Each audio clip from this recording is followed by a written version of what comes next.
Хэрэв та энэхүү зохиолыг бүтэн хувилбараар сонсохыг хүсвэл M-Book аппликейшн болон M-Book Web-ээр сонсоорой. Шижир алт. Зохиолыг бичсэн Хайтан. Дуу оруулсан Б. Оргилволд. 15 дугаар хэсэг. Шижир зэсмээ хүүтэйг хамтран эзэнгүү болсон хувцас хунар элдв хэрэглэлийг үгүй хийж хог навшноос салан удахгүй ирэх хүүтэнд гэрээн бэлдэж дулаалжээ. Намрын сэрүүн өдрүүд үе үе тохиох болсон тул төлөө нүүрсний ажил аанч тэр зур базааж нэгмэр цэгцэлж амжив. Хөөч өдөш болох үстэл ээжийг нь санаж багхан ойлог навч аавынхан халуун ингэрд тэврүүлэн тайвширч аваад унтаад өгнө. Хүүгэн унтуулсан шижир эхний хэдэн оройд шилэн аягаар ганц нэг татаж байж нойрон хүрдэг байсан бол одоо бор дарснаас бөрмөсөн татгалзав. Үлдсэн ганц хүүгийнхээ төлөө амьдрах хэрэгтэй гэсэн бодлоор өглөөний нартай залгаж амьсгал татна. Цоглуулж хураасан жаахан юм дуусах төгсөн тул ажил олж хийх шаардлага гаргал байсан.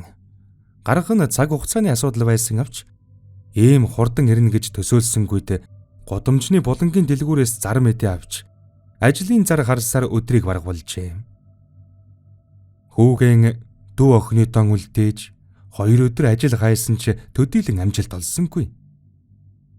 Эхэндээ гол жил хянцтай байсан ч талхны мөнгөний төлөө манааж жуулдгун хийхээр нэг гартан сонингон нөгөө гартан удсан барьж суугаад тал бүр дээш залган суусаар үдшийн бүрүүдэд золгох болжээ. Ослын талаар мэдээ гарснаас хойш 3 хоног. Энэ талаар шижир барыг сонссон даруйдаа мартсан учраас эргэж сансангүй. Тааг мартчихсан байсан гэхэд болно. Гэтэл тэр нэг өдрийн үдээр хашааных нь хаалгыг хэн нэгэн тогшжээ. Хэн байдаг вүлээ гэж бодсоор очиж хаалгаан тайлбал ахиж хизээч харахгүй. Бүр харахыг ч хүсээгүй тэр царай байх нь тэр. Самбагийн царайг харсан даруйд шижирийн дотроос уур буцалж голыг нь даган дээш өгсөж ирэв.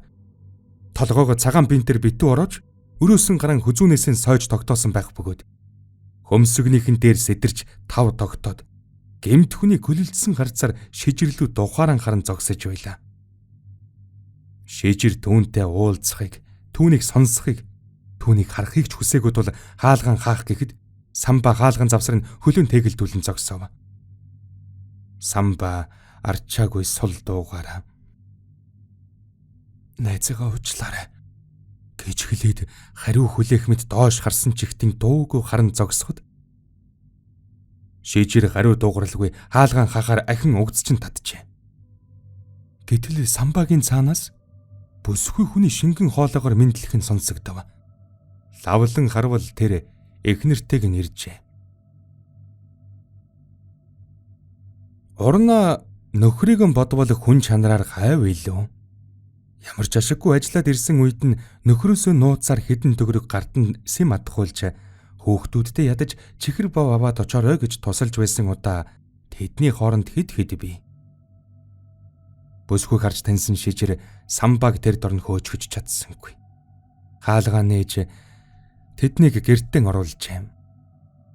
Гадуур ажил хөөцөлтгөөр төлөвлөсөн учраас зэсмэг дүү охиныдоо хүргэж өгсөн байж таарав.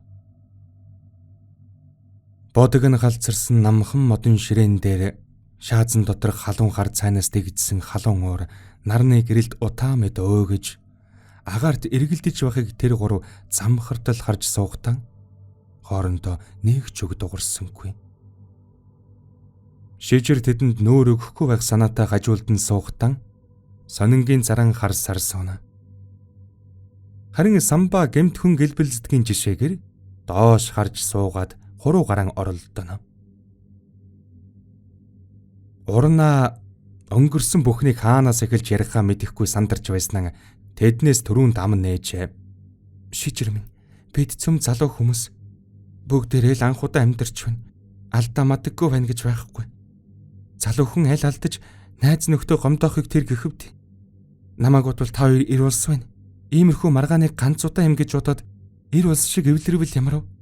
Гэхэд шижир сонингон эвхэн хурааж дэрэгдэх шүүгэн дээрэн тавайд хөмсгөн зангидан.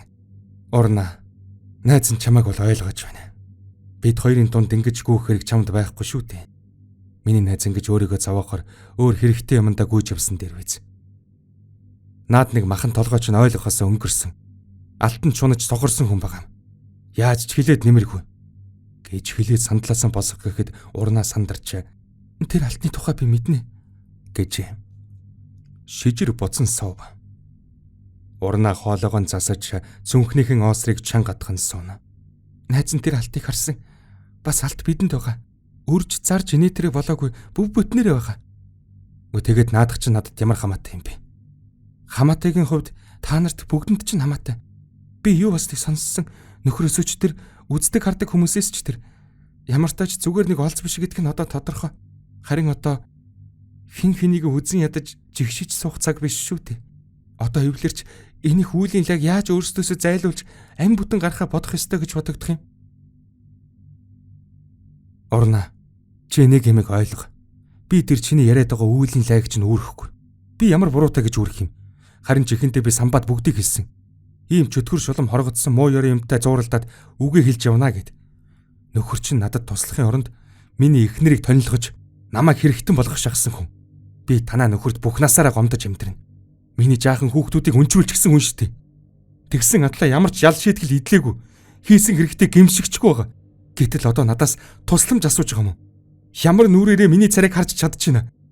Тэр нийлж нүхухэж зовсноо ярьсан олон найз нөхөд дээр оч. Би л хувьдаа ихэж та хоёртой таармааргүй. Одоо явж үз. Гэж хэлээд сандлаасан босч гэрийнхэн хаалгыг том дэлгэж өгөв. Урнаа самбаа хоёр гарах гэж яарсангүй. Урнаа яахаа мэдэхгүй сандарч ингээд явчихж болохгүй юмсан. Хэмээн додрон бодон шаналж байтал төрүүнээс хойш чимээгүй суусан самбаа чичирсэн хоолоогоор одоо надад хинч байхгүй. Бүгдээр өгчихсэн. Одохгүй би ч үхэн. Би буруу юм. Биш. Нүгэл. Биш. Амьд хүнээс харамгүй муухай юм хийсэн. Би тэрийг мэдчихэж байгаа. Тэрэндээ би гимшээд ханахгүй байна. Нэгэнтээ хийчихсэн юм чинь би мянга гимшээд яах вэ? Чи намайг яавал чиг яа. Хамаагүй. Чиний өмнө хүүхдүүдийн чи өмнө би үхэх ялтай алуурчин. Гэхдээ би тэр зүйлийн гарт өхмөргүй.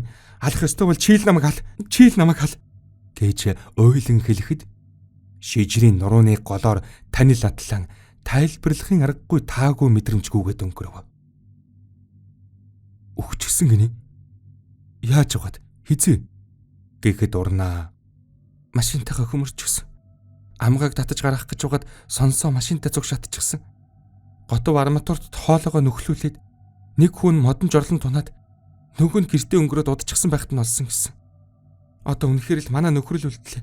Шижрээ найз нь чамаасгүй. Би олон хүүхдээ өнчин өсгмөргүй. Би чиний зовлон юм чиний бодохгүй хар амиа бодож байгаа нь үнэн л дээ. Гэхдээ туслаач дээ. Найз нь чамаасгүй. Хэмээн мэгшин ойлж цүнхэн хажуудаа тавин шижрийн өмнө өвдөг сөгдөн гуйжээ.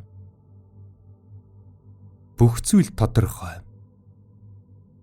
Мэдээгээр гарсан тэр осолд хуучин хамтрагчд нь үйжгэж. Хэдий муухай явдал болж салсан чиглэн алд тухаж явах үеийн сайхан дурсамжууд сэтгэлд нь тодоос тод үлдсэн байжээ.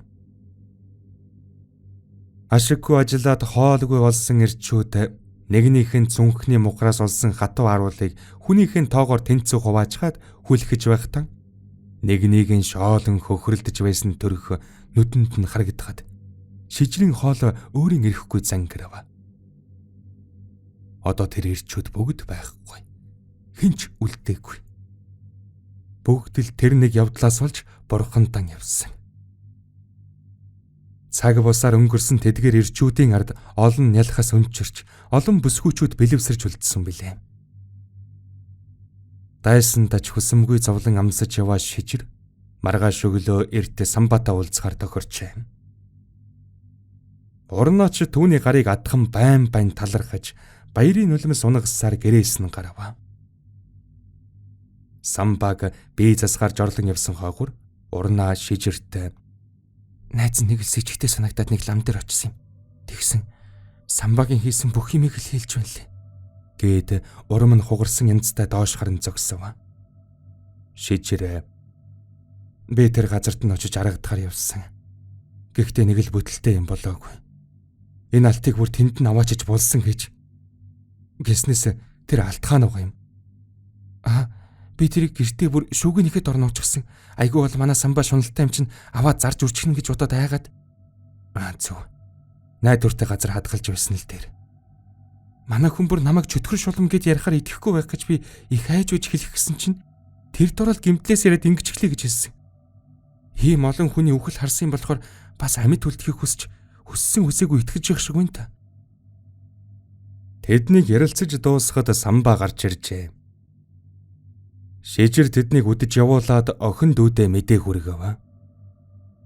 Ойрын хэд хоногт очиж амжихгүй тухайхан хэлэхдээ хүү зэсмэтэн аав нутахгүй хүүдээ гой амттан зайрмаг зөндөө ихийг аваад очноо. Миний хүү тэр болтол их чах хоёрынхаа үгэнд сайн орж байгаарэ. Аав нь хүүдээ хайртай шүү. Гэсээр дуудлаган тасалжээ. Нар шингэх төгсөн үед аяг шүл хийж уужгаад муу ёрын зүйлээс хэрхэн салах тухайгаан бодож өнгөрсөн бүх дурсамжуудан уудалж байх зур нэг бодол зурсхийн орж ирэв. Алтны эзэн бүсгүй амьд ахуй цагтан шижирт манай холын хамаатан хөвсгөлд байдаг хатгалын оролцоо цөөн хідэн малтай бэр гуйхвал тийш л явна. Отом дамжсан их мундаг удган байдаг болохоор ёс жайгийг ягштал даахгүй бол хэдэн ч удаа буцах юм билээ гэж хэлээд инээж байсныг санав. Гэхдээ нэрийг нь ч мэдэхгүй зүсийг нь хараагүй хүнийг хоолнуудгаас хайх нь өвсөн дотроос зүү хайхтал хэцүү ажил гэдгийг шижир мэдэж байлаа. Ийн бодох зуурaan тамхихан асааж гэрээсэн гарan жорлонгийнхон өмнө очиж зогсоод өмднийхэн уяаг тайлах гэтэл нүднийх нь буланд нэг зүйл гэлэлцгэн тэр. Тамхиныхан шиг шидэж хаяад асаагуурны арын жижиг гэрлийг тусган хараад нүдэндээ итгэсэнгүй.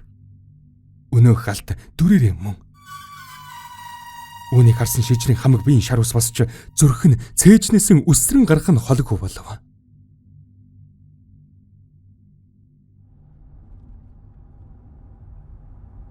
Урнааг жолоо барьж байх зур нээлттэй салхивчаар толгоогон хагас гаргаж салхисрэн байх Самбагийн царайд инээмсэглэл тодорно.